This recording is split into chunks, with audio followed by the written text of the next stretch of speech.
नमस्कार, आपका स्वागत है। यहाँ पर हम आज जिस शहर की बात कर रहे हैं, वो शहर अपने आप में बहुत प्रसिद्ध है। इस शहर का जब भी नाम लिया जाता है, तब बहुत अदब और तमीज़ के साथ लिया जाता है। इस शहर का नाम है रायसिंहनगर।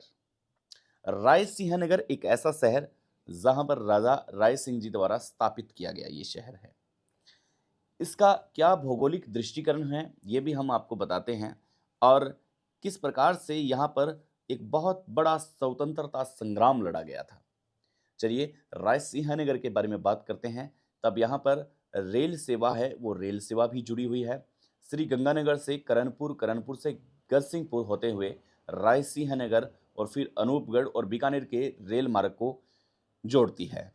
यहाँ पर कई एक्सप्रेस ट्रेनें हैं, वो भी आती है और वो रुकती भी है। इसलिए इसे रेल क्षेत्र का सबसे बड़ा अड्डा मान सकते हैं, जो कि यहाँ पर आस-पास के सैकड़ों गाँव हैं, जो यहाँ पर आते हैं। इसके बाद में रायसिंहनगर के कुछ दूरी पर अगर आप चलेंगे, जो 41 आरबी है, वहाँ पर हर प्रभु बेसहारा एक आश्रम है, जहाँ पर देश भर के ऐसे लोग हैं, जिनका कोई सहारा नहीं होता, जो गुम हो जाते हैं और जो अपने आप को सँभाल नहीं पाते, मानसिक स्थिति कमज़ोर हो जाती है, तो देश के किसी भी कोने से आप इस आश्रम को फ़ोन कर सकते हैं।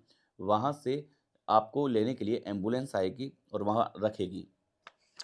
इस आश्रम के अंदर सैकड़ों महिलाएँ हैं और सैकड़ों पुरुष हैं। यहाँ पर जो कैंसर पीड़ित पेशेंट हैं, जिनके घाव भर गए हैं, जिनकी दिमागी हालात ठीक नहीं हैं, ऐसे लोगों के लिए डॉक्टर्स की पूरी टीम बैठी होती है और वो इलाज भी करती है। यहाँ पर इनको गन्ने का जूस है, वो बार-बार टाइम टू टाइम दिया जाता है। ऐसे में हम ये कह सकते हैं कि ये जो आश्रम है, ये रायसिंह नगर की शोभा बढ़ाता है। रायसिंहनगर का पुराना जो नाम है वो पंवारसर हुआ करता था, लेकिन पंवारसर के बाद में ये जब राय सिंह जी द्वारा राजा राय सिंह जी द्वारा स्थापित किया गया, तो इसके बाद में यहाँ पर ये नाम बदल दिया गया। तत्कालीन जो श्री गंगानगर रियासत हुआ करती थी, बीकानेर रियासत, यहाँ पर इनका प्रभाव हुआ करता था। यहाँ पर राजा गंगा सिंह का भी प्रभाव हुआ करता था। बीकानेर से रायसिंहनगर की दूरी 200 किलोमीटर है, लेकिन जैसे ही हम बीकानेर से निकलेंगे, तब रेगिस्तान को पीछे छोड़ते हुए वापस एक बार रेगिस्तान में एंटर हो जाएँगे। क्योंकि आप जैसे ही यहाँ से निकलेंगे, अनूपगढ़ में प्रवेश करेंगे, तब वहाँ पर आपको रेत के कण अलग नज़र आएँगे। लाल मिट्टी और सरसों के खेत, गेहूँ के खेत आपको आनंदित कर देंगे। लेकिन जैसे ही आप वापिस रायसिंहनगर की ओर घुसेंगे, तब बाईपास बना हुआ है बाहर, आप उस जगह जाएँगे, तब आपको नज़र आएगा कि जिस बीकानेर के रेगिस्तान को छोड़ के आए हैं, एक बार पुनः वो वापिस आपका रेगिस्तान इस शहर में घुसते ही स्वागत करेगा। ये बीकानेर के लिए बहुत अच्छी बात है कि जिस रेगिस्तान को बीकानेर के लोग छोड़ के आते हैं, वो रायसिंहनगर में आने के बाद में, इतने बीच में बदलाव होने के बाद में, वहाँ पर रेगिस्तान एक बार फिर से उनका स्वागत करता है। भारत की राजधानी दिल्ली से 465 किलोमीटर की दूरी पर है। ये अपने आप में बहुत महत्वपूर्ण है कि दिल्ली से 465 किलोमीटर की ये दूरी पर स्थित है। अब आपको जान के हैरानी होगी कि पाकिस्तान से केवल और केवल 10 किलोमीटर दूर ये बसा हुआ एक सुंदर सा शहर, जो विधानसभा क्षेत्र है, ये भी अपने आप में एक नया किस्सा है, एक नई कहानी है। क्योंकि पाकिस्तान से केवल मात्र 10 किलोमीटर की दूरी पर ही ये बसा हुआ है। ऐसे में जब भारत और पाकिस्तान के बीच तनाव की स्थितियाँ आती है, तो इन शहरों को ख़ास तौर पर प्रोटेक्शन दिया जाता है। यहाँ पर ऐसे कई गुप्तचर हैं, जो पहले पकड़े गए थे।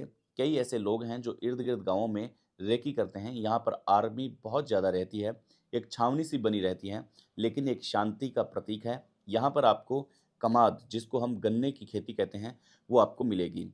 आपको गन्ने की खेती के साथ आपको अगर जूस पीना है, तो आप किसी भी खेत में जाकर के आप free of cost juice P सकते हैं। अगर आपको गुड़ चखना है, तो भी आपको पैसे नहीं देने पड़ेंगे, आपको फ्री ऑफ कॉस्ट गुड़ खिलाया जाएगा। लेकिन जैसे ही आप घर के लिए खरीदेंगे, तो फिर यहाँ आपको पैसा देना पड़ेगा। हर एक खेत में यहाँ पर गन्ने की ज़बरदस्त खेती होती है। इसके बाद में श्री गंगानगर की बात आती है, जो जिला मुख्यालय है। लेकिन अभी फ़िलहाल पहले अनूपगढ़ जिला बना बना था और उसके अंदर काफ़ी चीज़ें हैं जो चेंज हुई थी, लेकिन इसके अंदर कोई बदलाव नहीं हुआ था। इसके बाद में अनूपगढ़ ज़िले को खारिज कर दिया गया और अब श्री गंगानगर ज़िला है, इस पूरे वातावरण के लिए बन चुका है। तो श्री गंगानगर से रायसिंह नगर की दूरी 70 किलोमीटर है और मार्ग पदमपुर होते हुए भी जा सकते हैं आप और करणपुर होते हुए भी आप जा सकते हैं। इसके बाहर के जो सिटी है, वो भी आपको काफ़ी सुंदर नज़र आती है और बहुत अजीब अजीब बात ये है कि यहाँ के जो लोग हैं, यहाँ पे एक वेशभूषा के लोग नहीं हैं। यहाँ पर आपको प्योर राजस्थानी, जिसको बागड़ी भाषा कहते हैं, वो भी लोग रहते हैं। अधिकतम जो लोग हैं, वो पंजाबी रहते हैं, तो आप पंजाबी कल्चर भी यहाँ पे देख सकते हैं। इसके बाद में यहाँ पे पुराना एक मंदिर है, हनुमान जी का और सत्यनारायण जी का, जो इस रायसिंह नगर शहर की आस्था का प्रतीक है और सुंदरता बढ़ाता है। 73 साल पहले आज़ादी 73 साल पहले 1947 में जब हमारा देश आज़ाद हुआ, 30 जून 1946 को हज़ारों लोग इकट्ठा हुए थे रायसिंह नगर के और स्वतंत्रता संग्राम लड़ा गया था अंग्रेज़ों के खिलाफ। बिरबल सिंह जीनगर शहीद हुए थे, जो कि मूल निवास रायसिंह नगर के थे और उस वक्त 30 जून 1946 को बहुत बड़ा स्वतंत्रता संग्राम हुआ था, जो इसकी रायसिंह नगर की आवाज़ है, वो दिल्ली तक पहुंचाने का काम हुआ था। इसके बाद में शहीद हो चुके थे। आज रायसिंह नगर में इनका एक स्मारक भी बना हुआ है और एक भव्य गुरुद्वारा भी है, जहाँ पे आप किसी भी वक़्त जाकर के लंगर छक सकते हैं, वहाँ पे रह सकते हैं। आप रायसिंह नगर के बारे में और कितना अधिक जानते हैं, आप हमें कमेंट करके ज़रूर बताएँगे। नमस्कार, मिलते हैं नई सिटी के साथ। जय